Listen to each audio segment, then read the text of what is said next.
سمجھتے ہیں یہ سفارشی.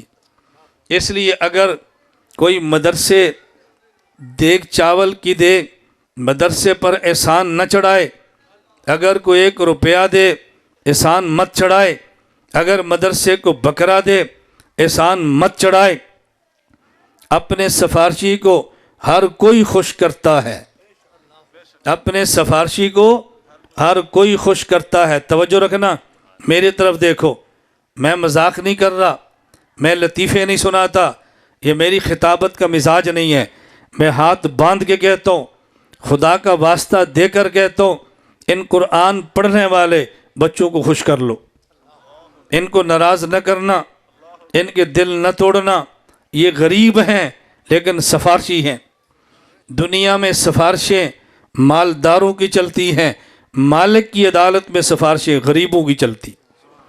اگر مالک کی عدالت میں جانا ہے، ان بچوں کے دل نہ توڑنا، ان کو ناراض مت کرنا، ان کی خدمت کرنا.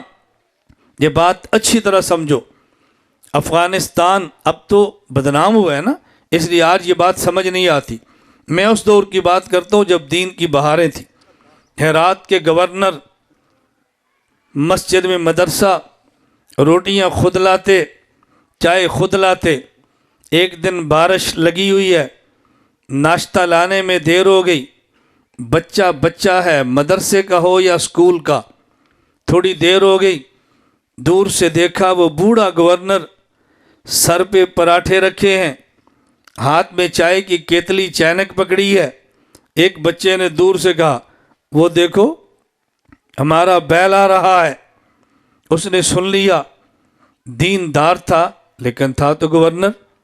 ہم دیکھتے ہیں بعض لوگ بہت نیک ہوتے ہیں لیکن ان کے دماغ سے یہ نہیں جاتا کہ میں ذمہ دار ہوں، یہ نہیں جاتا. مدرسے کو عشر بھی دیں گے، گندم بھی دیں گے، جی بھی کریں گے، لیکن دماغ میں ہوگا کہ میں علاقے کا بڑا آدمی ہوں. یہ بڑا پن پھر بھی نہیں جا رہا ہوتا. اس کے لیے کسی شیخ کے ساتھ بیعت کرو، خانقاہ میں وقت لگاؤ، رگڑے لگاؤ تاکہ دماغ بھی ٹھیک ہو. تبلیغ کا کام بہت ضروری ہے.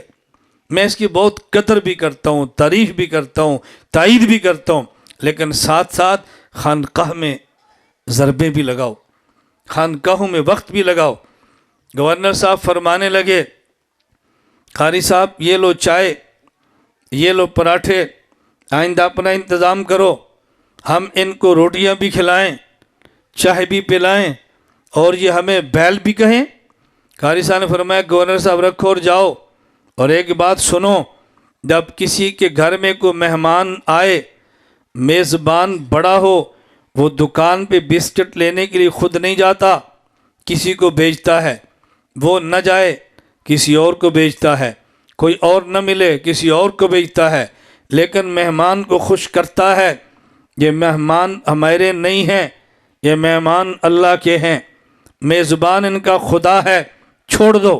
اللہ کسی اور کو کہے گا پراٹھے کھلاؤ، کسی اور کو بھیجے گا میرے مہمانوں کو روٹی دے کر آؤ. یہ تمہارے مہمان نہیں ہیں، خدا کے مہمان ہیں. کوئی میزبان اپنے مہمان کو یوں نہیں جانے دیتا. چلا گیا، نیک آدمی تھا، مخلص تھا، دیانتدار تھا.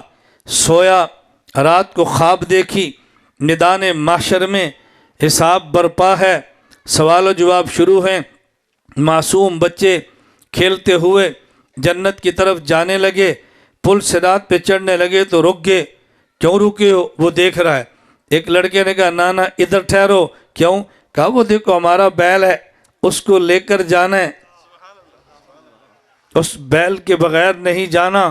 صبح اٹھا، آنکھ کھلی، قاری صاحب کے پاس آیا. قاری صاحب بیل کہیں، گدھے کہیں، قیامت کو